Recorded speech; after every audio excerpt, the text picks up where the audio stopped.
My name is Katie Knight. I'm a Fairfax local, native, born and raised, attended elementary through high school. And, I've got a family now in Fairfax County, and we've got kids that go to school here locally. I feel like as I was coming up, I thought I was going to go anywhere but Northern Virginia. And I did. Went to school not so far away, but studied Egyptology. So I did a lot of world traveling.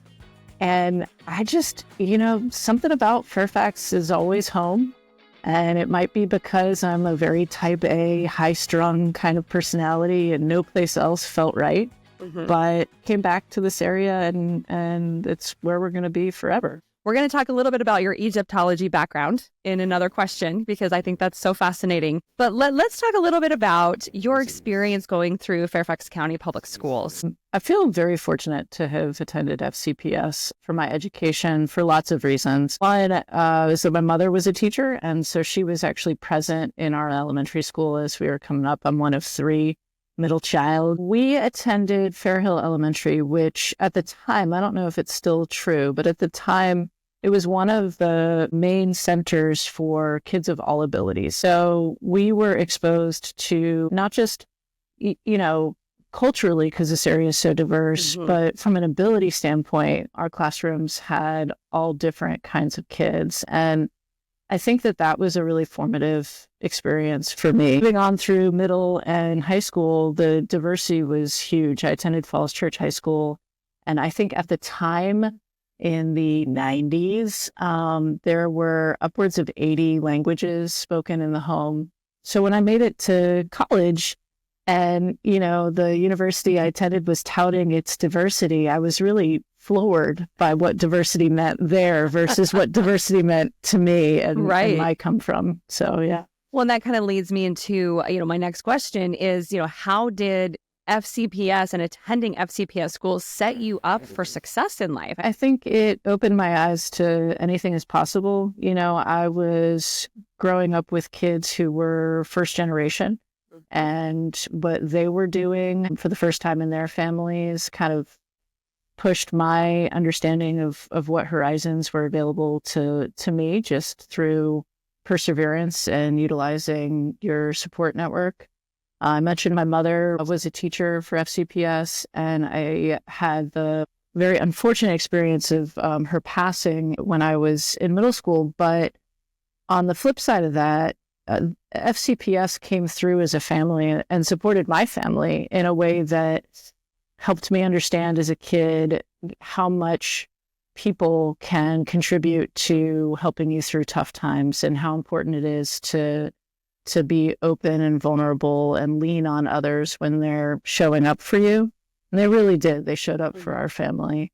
And then, experiencing teachers who really pushed me to do my best, and coaches who showed me that sometimes sitting on the bench was the right decision. And, I think all of that really helped to form my personality and what drives me even today. Going back to what you were talking about with FCPS showing up for your family during this very difficult time, can you give me an example or two of the ways that they showed up?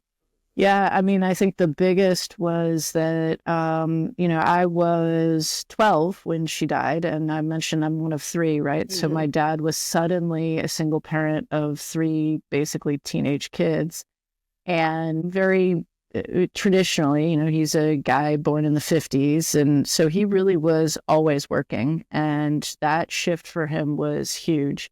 This poor man did not know how to make dinner. And folks from FCPS showed up for months delivering dinner to our house until my dad, understood how to make mac and cheese, right? Yeah, that's incredible. It really was. It was way above and beyond. There were teachers who opened up their offices to me as I was grieving to just sit and do schoolwork or not. There were teachers who stayed after school. There were teachers who gave me my very first journal, right? And I wrote in journals until well after college. So that kind of support, it's priceless. Yeah. Absolutely. Absolutely. Thank you so much for sharing that. I know that it can be a difficult thing to talk about. So I appreciate your vulnerability and willing to share. Let's talk a little bit about the Educate Fairfax board. How long have you been on the board? What is your position? And why did you decide that you wanted to be on this board? So I'm really lucky. I've been on the Educate Fairfax board for a couple of years now. And the reason is really that I work for an organization that thinks it's important to support organizations like Educate Fairfax. So I was rolling onto the board to fill a spot held by our CEO.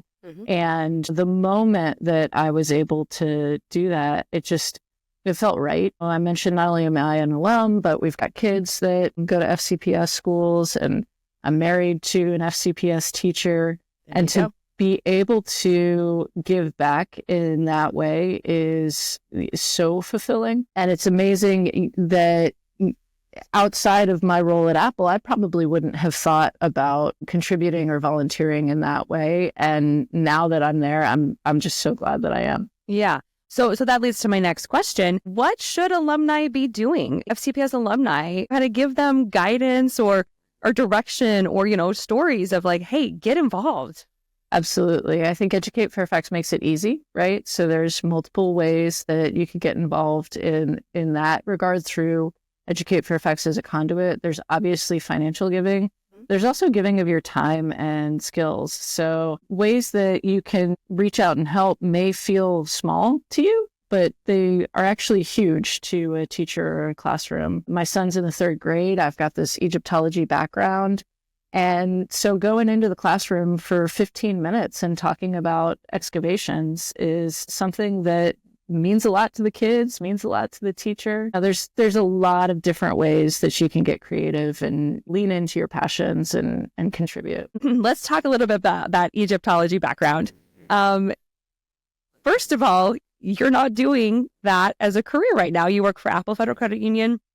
Tell me a little bit about your role at Apple Federal Credit Union, and then how that segued or how that moved into that position. Yep. So at Apple, I'm the community engagement officer. And what that means is that I have the joy of handling our volunteer efforts, our community partnerships, and our philanthropic giving as a not-for-profit organization. And to be that person is just so exciting for me. There's a lot of alignment as I sit on the board with Educate Fairfax. I had a introduction to ancient Egyptian studies, and that struck a chord with me, and I was able to study ancient Egypt for my college career and able to attend excavations. And what that taught me about really was connecting with people, right? So coming from that diverse background at Falls Church and understanding that the work on the excavation wasn't just about digging in the dirt, it was about the connections that we were making with local Egyptians who are helping us to do the studying that we were doing, which of course is a skill set that I utilize today in our work in the community. I spent many months over the course of my short stint as an Egyptologist in Egypt. And in order to excavate there, many excavations utilize local Egyptians to do the work along with the field directors and staff from universities. And we would start very early in the morning. We would have a break around 9 or 10 o'clock for second breakfast, just like the hobbits. And then around lunchtime, there would be a longer break. And I noticed kind of over the excavation hill that many of the young men who were working for us would play soccer during that time, right? They'd go grab some falafel real quick and then play soccer. And I'm a soccer player. And so I hopped over the excavation hill one day and just kind of asked if I could play. My Arabic was not very good, but well enough to say I was open or, get that guy over there or whatever. And, that became a tradition at lunchtime for us. And that is something that I get to do every day, is kind of break down the barriers of what we're thinking in our little silos and boxes and do some really amazing creative things on behalf of the credit union. Absolutely. How does your role, your work, with Educate Fairfax align with Apple's mission and goals? Oh my gosh. I mean, it's lockstep, honestly. Yeah. So the credit union was started in the 1950s because of a local teacher who couldn't get to work. He needed a new set of tires. And so the very first act of the credit union was a group of teachers got together to set up that first loan, right? Wow. So Apple has forever supported the education community. That's staff as well as students and families. And though the credit union serves anyone who lives locally in any career or field, the education community will always be core, pun intended, to who we support and what we do. And we really believe that supporting those in public education is important for a community to thrive. And we do that through financial services, but also through volunteering and financial education and that sort of thing. So sitting on the board for Educate Fairfax, that's another organization whose sole intent is to support FCPS. And so to be able to do both, I mean, it's not really like wearing different hats. It's the same exact hat. What are some specific programs that you have championed as a credit union that help educators? So Apple Federal Credit Union has several programs where we're supporting the education community. We support teachers at their new teacher induction program. We have a school supply drive every single year that takes place in all of our branches. We deliver those supplies to Title I schools.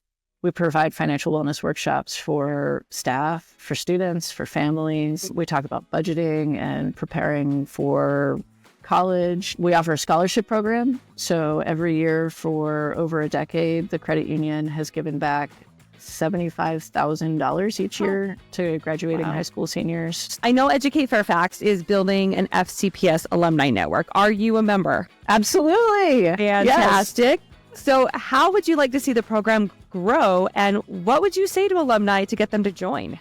Gosh, I mean, it's easy to join, right? So why not, I guess, is the pitch that I have. And for me, I'm not really involved in social media. And I joke that the only alum that I really have hung on to are my own siblings. So the alumni network for me is a cool opportunity to feel like I'm a part of that group again.